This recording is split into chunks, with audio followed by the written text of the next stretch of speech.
Step outside. We are Indigenous Ways Wisdom Circle this evening, and we've got our fingers and toes crossed that we're able to come through and make connection this evening here in the land of Sayit. In Navajo, Sayit means inside the rocks. We're based in Canyon de Chelly at the Sacred Lodge grounds here. I'd like to start off by acknowledging our ancestors in Denetja, in the Navajo lands, the ancestors here. So let's thank you for having us here, everyone. This evening, it's an honor to be back home on the reservation. So it's just touching. It's beautiful to be back here on the reservation. So we'd like to take this time to acknowledge Linda Lomahaftewa, who has decided to join us this evening to be a part of our Wisdom Circle. Linda Lomahaftewa is an amazing artist. She is Indigenous and hails from the Choctaw and Hopi tribes and has worked at the Institute of American Indian Arts for many years, and this evening we'd like to go ahead and welcome Linda. Thank you, Linda, for joining us this evening. Can you tell us a little bit about yourself, and we'll get started. Okay, halito. I'm Linda Lomahaftewa. I'm Hopi and Choctaw. I was born in Arizona, Phoenix, and lived in the Phoenix area. My parents met in boarding school, so that's why the tribes are mixed. Mother is originally from Oklahoma, and my father is from Second Mesa, Shinoplady Village in Arizona. So I lived in Phoenix, and then my father got a job in California, so we moved to California and lived there for about 7 years. And then moved back to Arizona, and then I started going to boarding school with my older brother and sister, and that was in Holbrook, Arizona. Let's see. From there, I went to the Phoenix Indian boarding school, and I went there for 1 year, and that was in 1961. And when I was at the Phoenix Indian boarding school, I think it was in the spring, my mother called me and said, I read in the paper that they're going to start a new Indian art school. Do you want to go? Because my whole life I've always done my artwork. And even though I have, I grew up with two brothers and a sister, and later another brother came along. We all, I was always the one that was, I guess, drawing a lot and making things. So they called me the artist of the family. And my whole family encouraged me to do my art. When my mother told me about the Institute of American Indian Arts starting up in 1962, she asked me if I wanted to go, and I said yes. So I came to Santa Fe and was one of the first students to start at the Institute of American Indian Arts. So that was a whole new experience for me. Tribes from all the nations came, and it was just a great experience of meeting everyone from all over the different nations. We all shared our stories together and made artwork together in school, and so it was a very good experience. Oh, wow, that is amazing. I did not realize, Linda, that you were the first group of the class of 1962 that started at IA the year it started. That is amazing. Yeah. How large was your first class of students that showed up? I can't even remember. I think it was like about I don't know, 15, 15 in a classroom. But we also had a lot of classes that were team taught. So it was like a whole, like a lecture room almost full of students. So it was a whole combination of the high school program and then again, courses that were team taught, which were uh, the cultural studies courses. And, it was like a lecture room and we had all the different instructors come in and talk about um, their background as being native. Wow, that is so cool. So you were there when Alan Hauser was he one of the first instructors there as well? Yes, Alan Hauser, Ottilie Loloma, Charles Loloma, Quick Shoulder, um, who else? Mrs. Rapp, Stosky Rapp. Oh, yes. It was all the first native instructors. Oh, Powerful. that is so amazing. So was Ed Wapp, everyone, Ed Wapp was the musicologist at Institute of American Indian Arts for a long time. Beautiful Comanche, full blood from Oklahoma. Was Ed Wapp a part of this class too? No, he came later to teach. I don't think he ever went to IA. Oh, I think he okay, came later okay. to teach. Yeah. That's awesome. So, as you went into this school, were you already immersed in painting, or had you decided on a medium yet, or were you still in the thinking period? When did you Oh, start your painting? when I first attended I came with the intention that I thought I was going to be a commercial artist.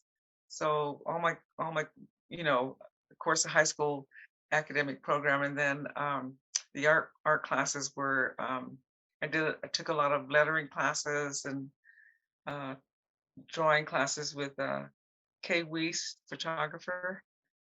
She taught that course. So I was thinking I was going to be a commercial artist, which today is graphic design. And Oh, my last year of high school, my faculty advisor, Jim McGrath, said, with the way that I'm working, he said, why don't you try going into fine arts and take painting? So I said, okay. So that's how I started painting. It was my last year of high school.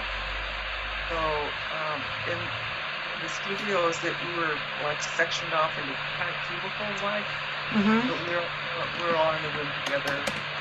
Um, and I remember like Phyllis Fife and uh, Earl Biss, Earl Eder, Kevin Red Star, Hank Gobin. There was several of us in the studio working together. So we all kind of helped each other with our ideas and painting, and everything was provided for us, all the materials, paints, canvas, everything, brushes, everything we needed provided for us. So when I graduated from high school, again, my faculty advisor said, why don't you go on to a fine arts college? So um, the San Francisco Art Institute was one of the colleges that he recommended. So I said, okay, I'll go there. And my parents wanted me to go there too because it was closer to Arizona in California. So let me ask you, when you say high school, um, Santa Fe Indian School / Institute of American Indian Arts, old campus established in the late 1880s. Um, was it Santa Fe High School still, or was it art school, or what was the status of the of Institute of American Arts in 1962 when you got there? Had you already graduated from high school, or did you finish high No, school? I came in as a 10th grader, uh, and that was in 1962, the fall, and then and that was with IAIA. The Indian school was still going on, so it was like we shared the campus together. So they had their program and we had our program. Um, Good clarity for there. Okay, thank you for clarifying that. So I'm really curious about your early years at IAIA. Can you talk to us a little bit about that? What was that like? I mean, I know you mentioned some stuff, but I'm just like amazed at the history of the Institute of American Indian Arts and all the artists that you mentioned so far: Earl Biss, Fritz Shoulder, Alan Hauser, some of the students. I know Joy Harjo was there, Karita Coffee. What was it like back then compared to so now? Yeah. okay. So yeah, Karita came a year after I started, and we became friends, and we still are today. Um, Joy Harjo didn't come till after I left, so I didn't know her as a student, but the others I did. Because when I went to San Francisco at the Art Institute, there was a group of us that all went together as well. So that was like a good support group. Um, Again, Kevin Red Star, Doug Hyde, Earl Biss, Earl Eder, Carol Fraser was already out there in San Francisco.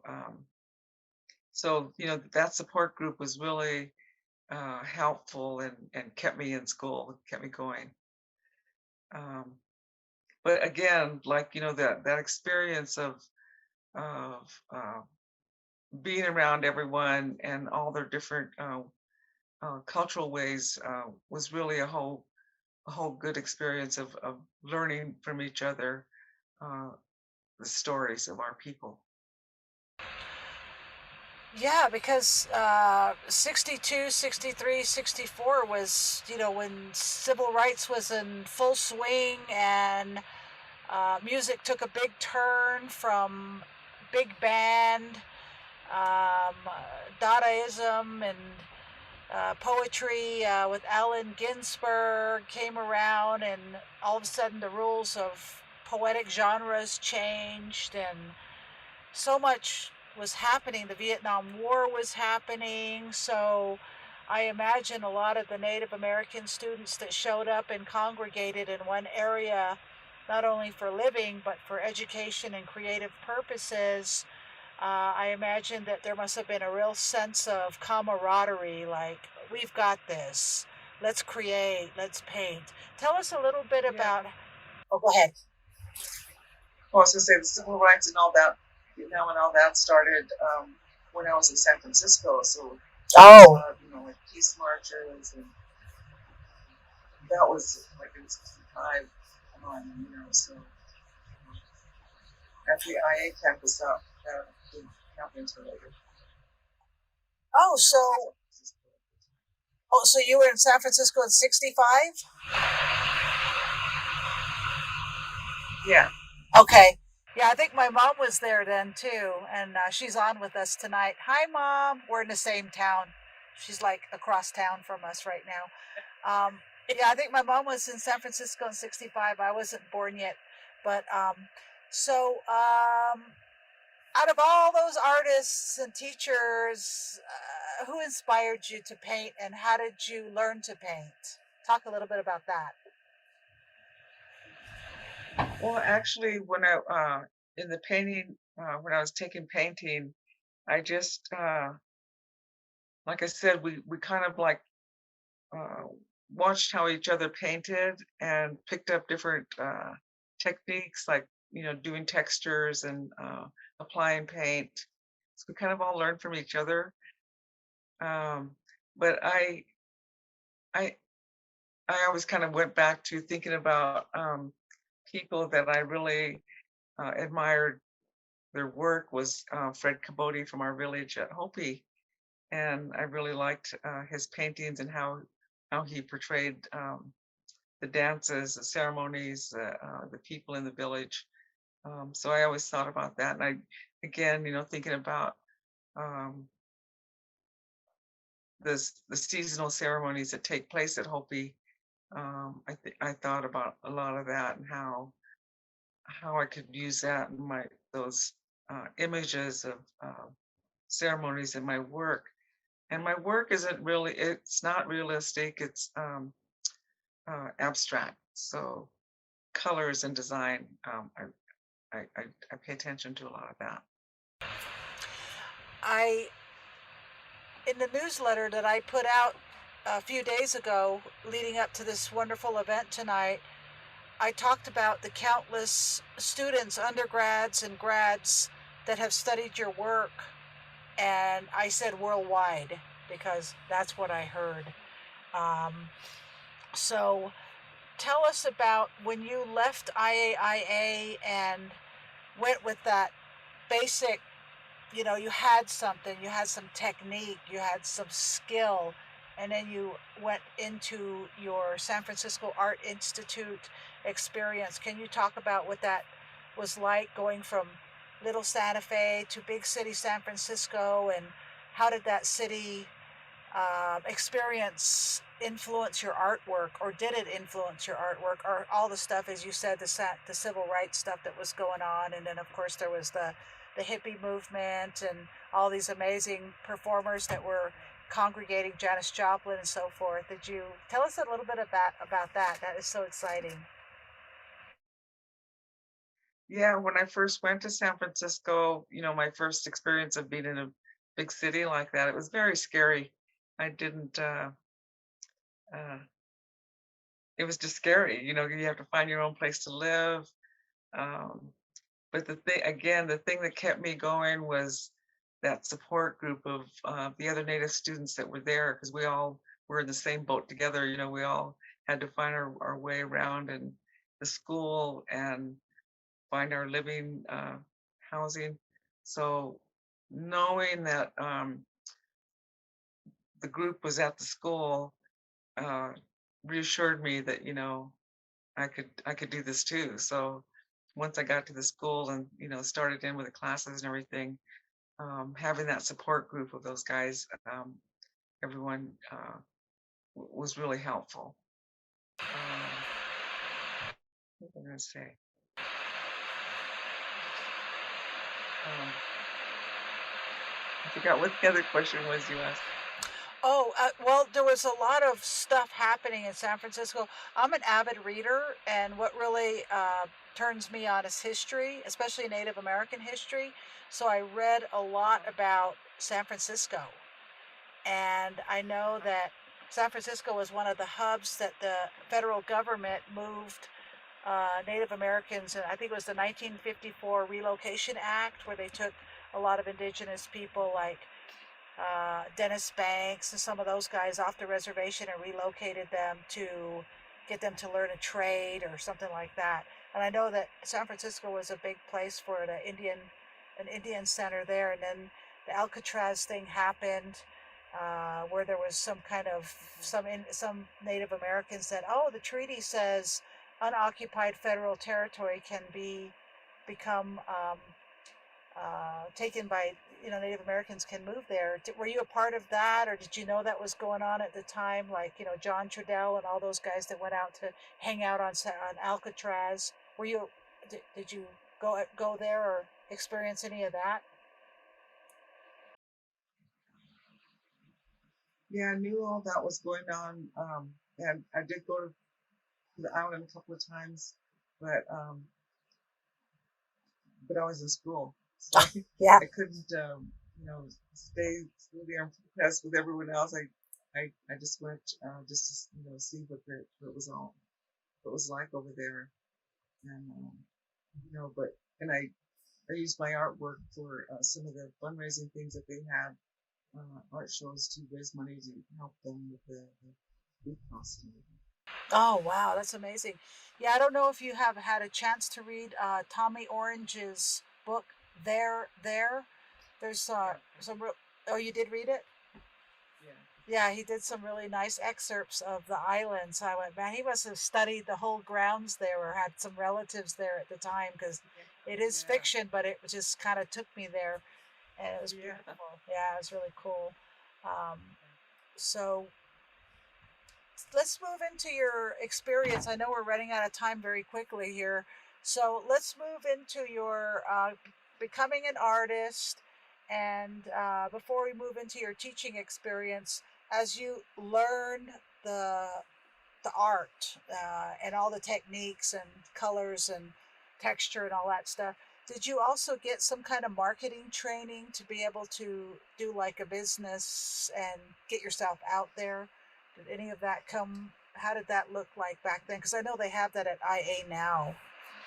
They do at IA now, but at the Art Institute, we didn't get any of that, Oh. and we didn't get any of that. And I didn't get any of that in the high school program at IA.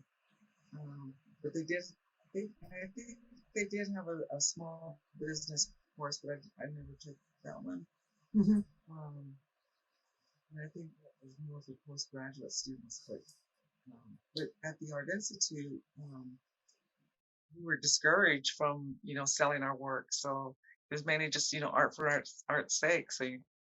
So all the paintings I did were from my classes, for my courses. Um, so I had to learn the hard way.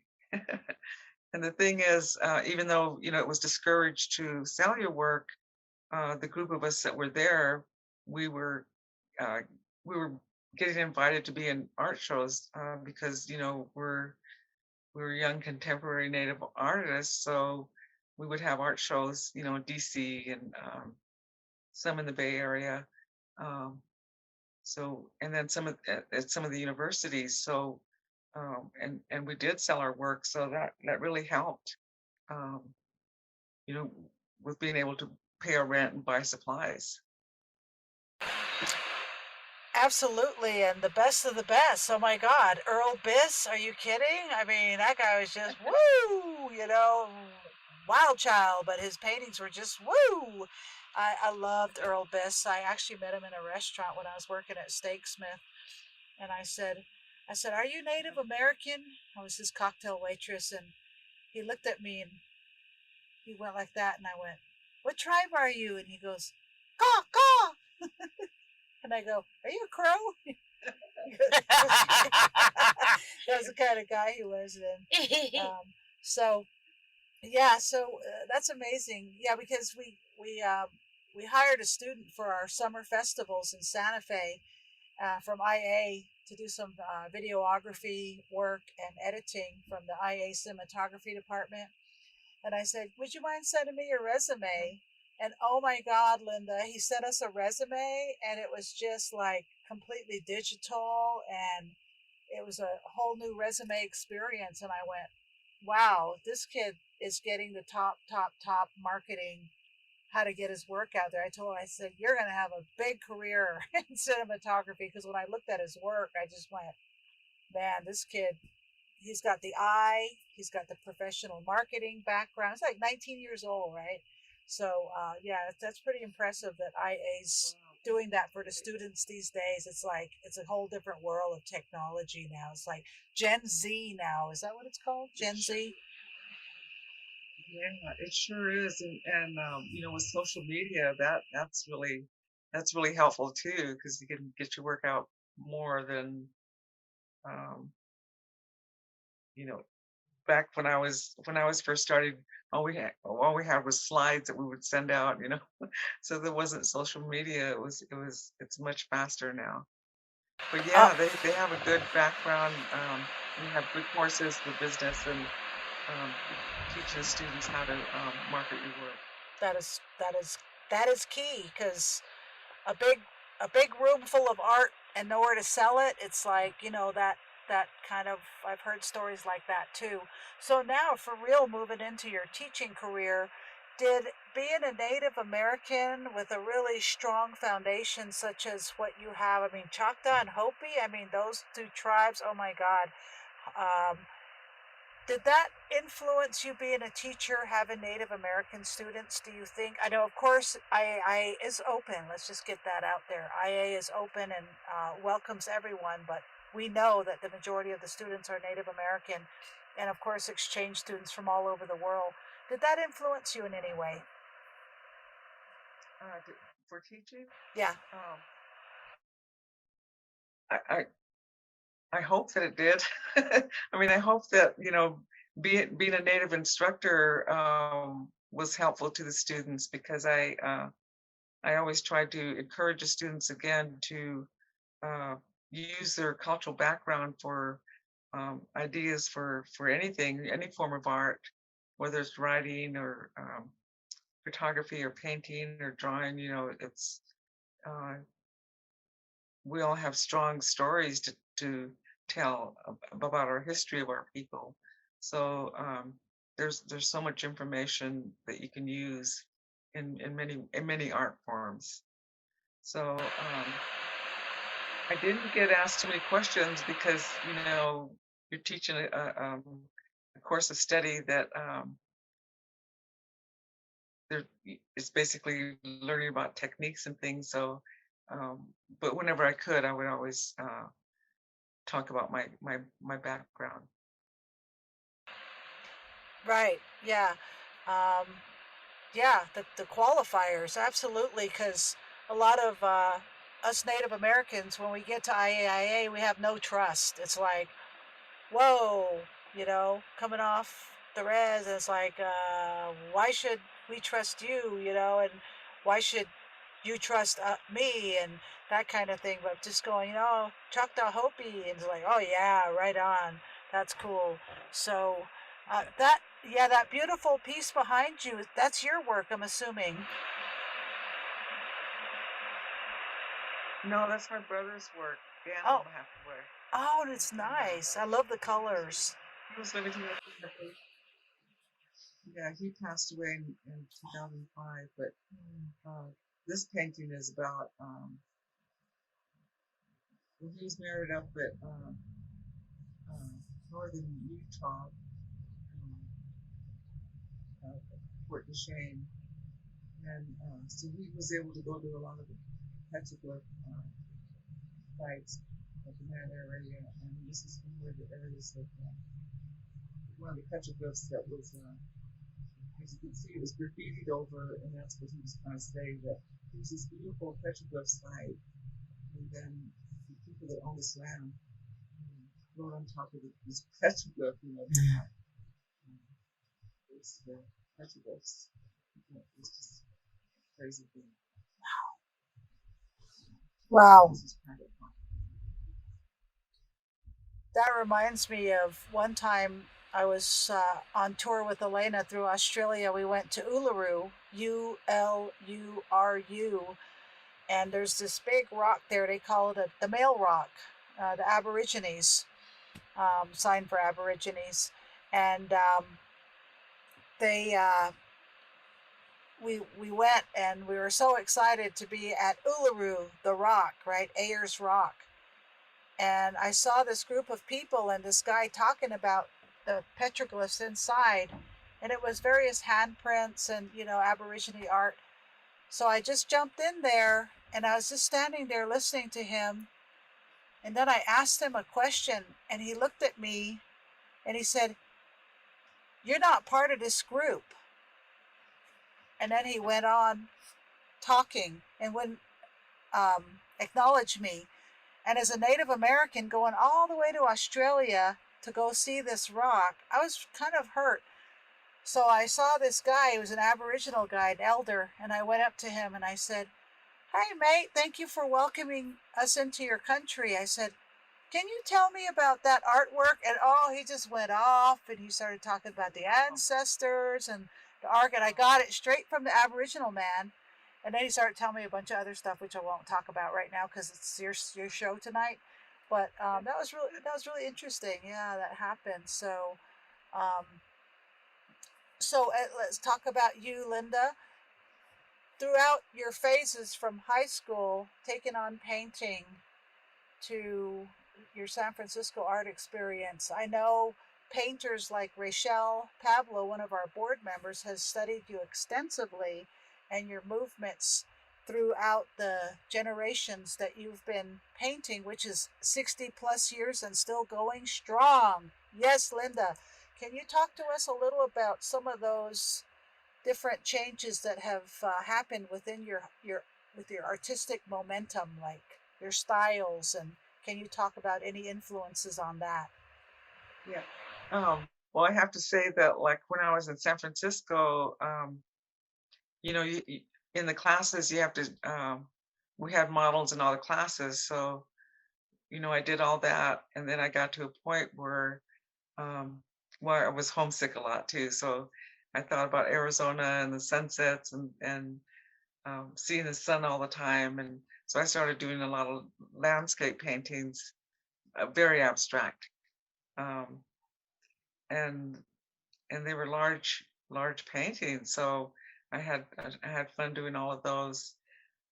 That I recently just had in my retrospective show at the MOCNA in Santa Fe. Um, so um, a lot of abstract landscape paintings, and again, again thinking about ceremonies of Hopi. And then later on, I started doing monotypes. And Michael McCabe, who's a master printer here in Santa Fe, uh, I work with him when I go print. Uh, um, uh, he kind of knows how the way I think about creating my artwork. So it's really good when we work together. Um, so I do a lot of mono prints, and I also like to do collages.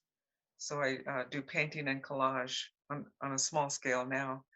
Um, but the, my daughter Tatiana, Lomahaftewa singer, she curated a show at the museum at the MOCNA about the Choctaw people, and so I uh, I didn't know much about the Choctaw ways until um, she curated that show, and then I started doing research. And um, on my first sabbatical, I wanted to go do a mound research, but I wasn't able to. That's when my brother passed away, so everything shifted. I couldn't do it then. But on the second sabbatical that I had, I America Meredith, who's a former student of mine, a Cherokee from Oklahoma, I asked her, "Do you want to go on a mound trip with me?" And she said, "Yeah, sure." So she planned the whole trip out. We started out with Spiral Mound in Oklahoma, northeastern Oklahoma, and we drove all the way to North Carolina. But we visited all these different mound sites.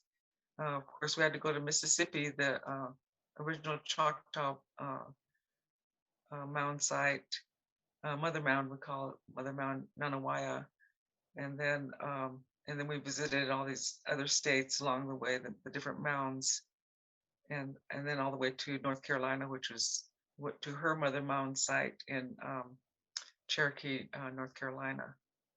So my work has kind of shifted. I do Southeast and I also do Southwest. And I'm trying to, merge the two together.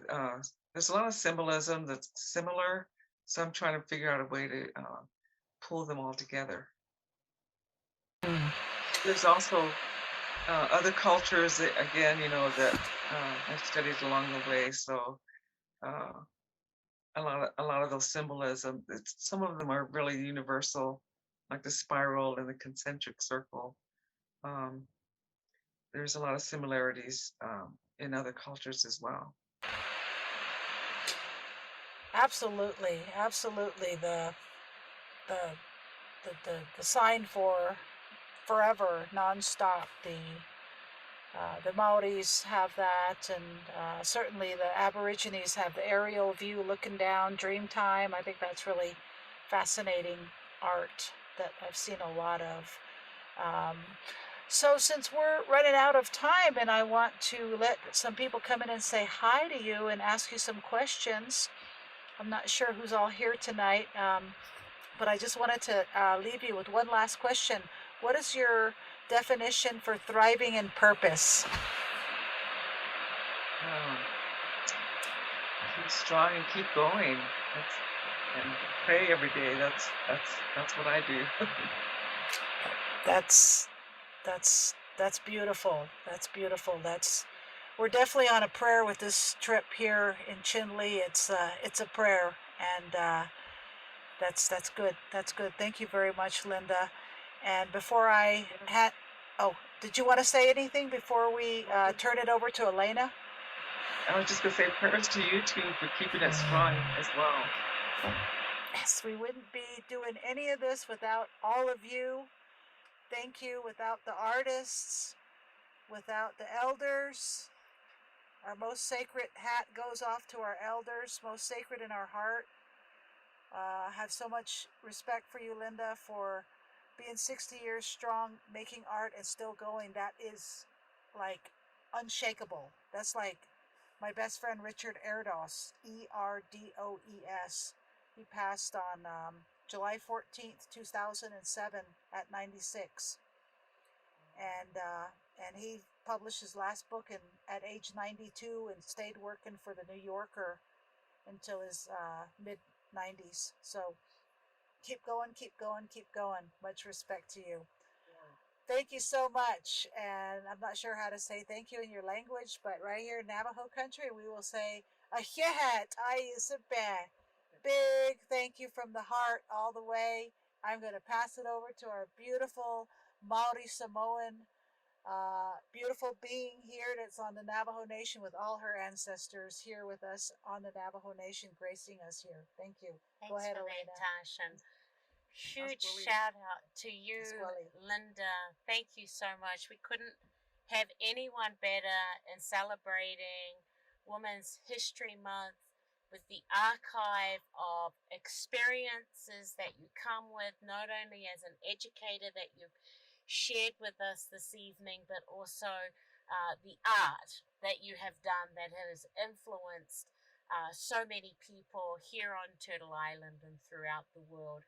So thank you so much for your decades of your love, your joy, and sharing it with many. I know when we were telling people that you're our guest on the Indigenous Ways Wisdom Circle, people were saying, oh, I remember, or she influenced me, or, just all these amazing, amazing stories of how you have influenced many, many people. So thank you so much for that. Just before we get into our questions, what I'm going to do is a slight commercial break. What is happening next month that we are super duper excited about? Wednesday the 3rd, the third Wednesday of each month, we beam out the Wisdom Circle. This evening that we had the incredible Linda Lomahaftewa that has joined us, bestowing her incredible wisdom of the journey that she has been able to generously share with so many people that have also influenced Tash and myself. Next month in April, same time, same channel, we have the extraordinary Ramona Emerson, who is an award-winning film maker. She is Dene. And what is exciting, on April the 7th, she will be launching her very first book. So she'll be coming into the Wisdom Circle, not only sharing about her films, but also her debut book that is called Shutter. Like and camera shutter. One of the people that we had on the Wisdom Circle that we also shared, Tommy Orange, that you can see in our archives, as well as Linda, who will be available in the next coming week. So be sure to do that. You can see that at IndigenousWays.org, all in our archives. Tommy Orange, who is an international best-selling author who did There. He was on and will be in the archives. He said, Shutter is utterly unputdownable. He goes on to say, fill to the brim with beautiful writing. It is fun, funny, and chilling.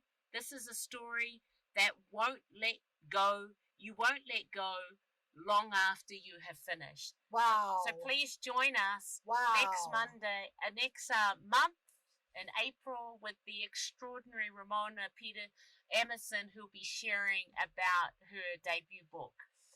Also, we have over 145 Native American elders, wisdom keepers, artists like the incredible Linda Lomahaftewa, who are in our archives. So if this is your first time here, thank you for blessing us with your synergy, love, and blessings. But you can go and check out who has been in the archives. Go to our website, IndigenousWays.org, and there you'll be able to see them. Also, this is possible because of our extraordinary sponsors at the moment who have been sponsoring us. We want to give a big shout out to the National Endowment of the Arts, the New Mexico Arts, New Mexico Humanities Council, the New National Endowments of Humanities, the Northern Rio Grande National Heritage Area, and also Western. So we're really grateful for our funders, our sponsors, also you, our individual donors, and the foundations that have made this possible. We've been doing this twice a week and now going to monthly since the 1st of April. All of our shows have had ASL interpreters. Tonight, joining us now is Tristan and also Chris Esiano, are making access available to all. All our events have been free, so it is available for everyone. And we're grateful for all of our donors, our sponsors, making this available. So thank you, thank you, thank you. Another thing that we wanted to share and want you to write these dates down. So starting May the 18th, so again, this is the third Wednesday of each month, put down these events, because what we're going to be doing is doing live and online events, so a hybrid event. Because we're doing it live in a park, so bringing all the families and nonprofits and businesses, food vendors. We're doing it in different parks around Santa Fe. Also keeping all our incredible online people that we have been able to meet throughout the 2 years. We want to keep you, so that's why it's important we're doing a hybrid event. Hopefully by now you've put down all the dates. It's a family affair in park, so you bring your blanket, your picnic, or if you're joining us in the stream, it's for 3 hours, 5 p.m. to 8 p.m. Mountain Time. So you can either join us live in the parks or visit Santa Fe and come into these different parks on the dates that you can see. We want to see you. We've got all sorts of wonderful things happening. We'll tell you more next month in April when we're closer to that. So we're excited about that. And then lastly, our donation page. If you're able to donate, we've got our PayPal, our Venmo, or on our online IndigenousWays.org. You'll see a donate button there, or else we've got our postal.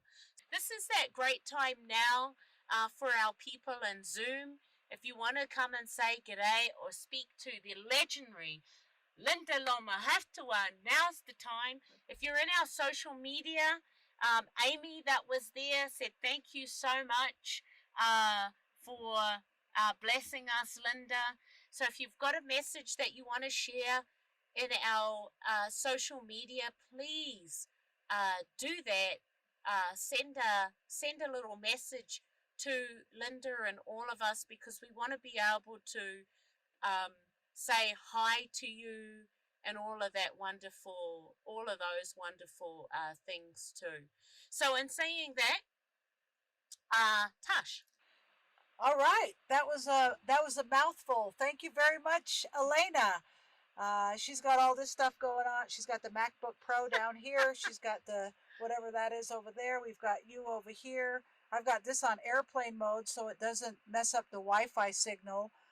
So it's all working out tonight. I am very grateful. Let's start with Laura Kolb.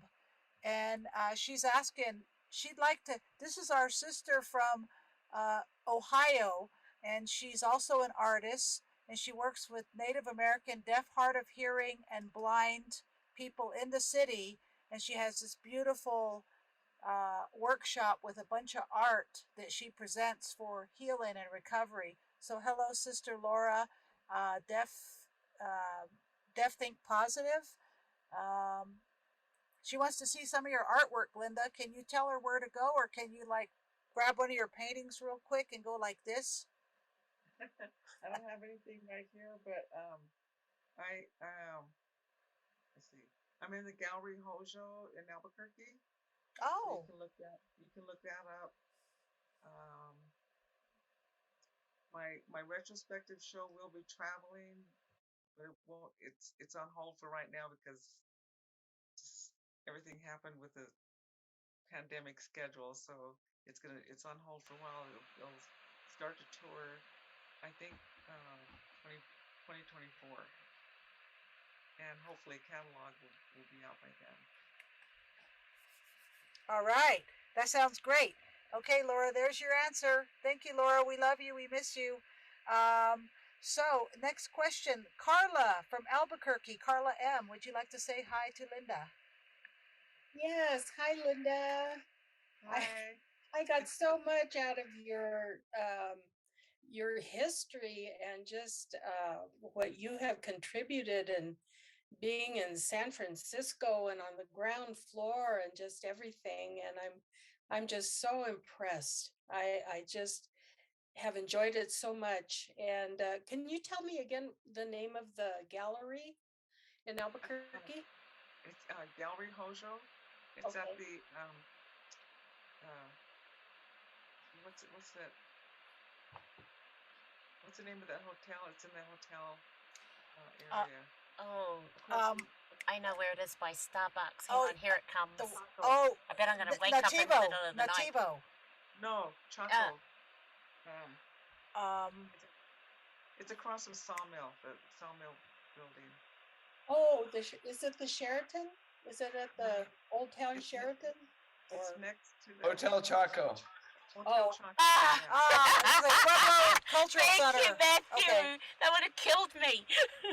okay. Thank you very much, and thank you for sharing this with me.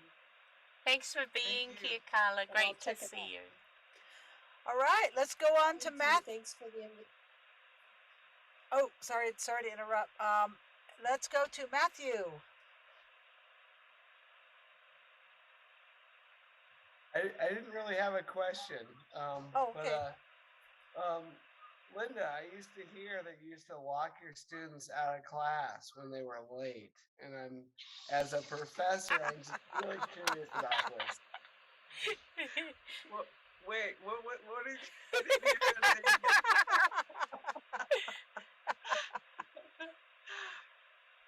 No Indian time for you, huh, Linda? There you go, Matthew. I heard stories that you used to lock the door if students were late, and I want to do that so badly as a professor, but I'm just worried that I would like cross a line that I can't anymore. So I want to hear about that. Okay, I did that on critique day. You have to be there on time when critique starts because I don't like interruptions. I didn't like interruptions, but yeah, so that's when I lock the door. It's a good idea. I tell my students in sophomore seminar that you gotta suit up and show up and be there. So That's awesome. That's awesome. Well, I'm sorry I never took one of your classes, Linda. Unless anybody has anything more to say, we are going to love and leave you all. Just before we love and leave you all, I just want to, and then Tarini says, beautiful program, thank you. Thanks, Tarini. Really grateful for all our Zoomsters coming in.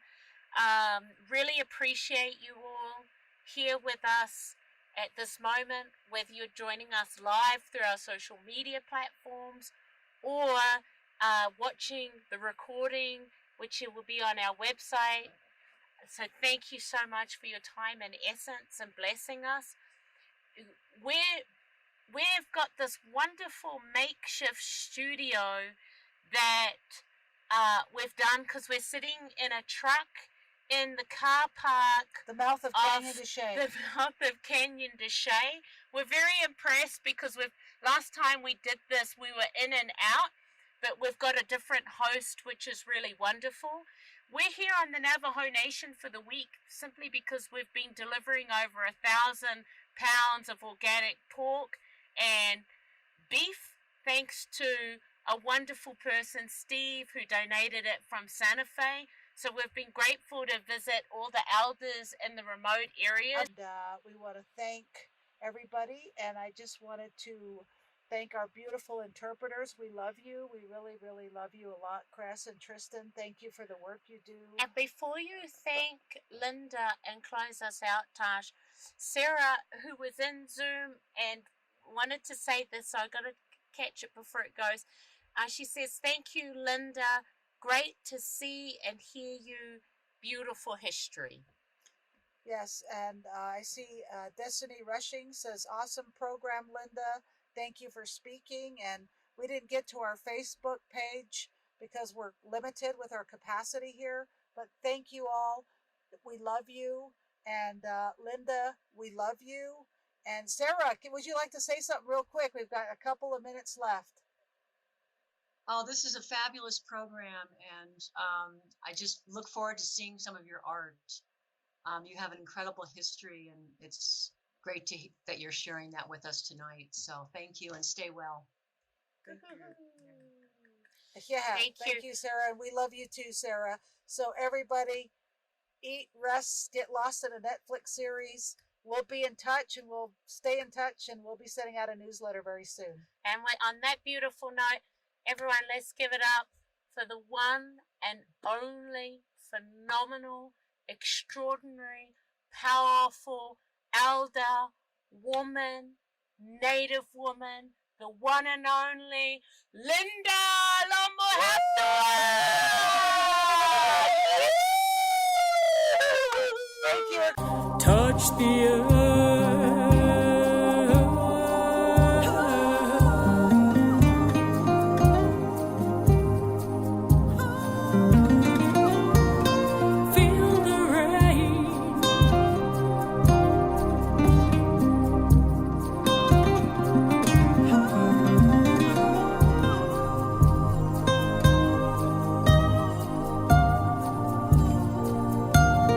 Touch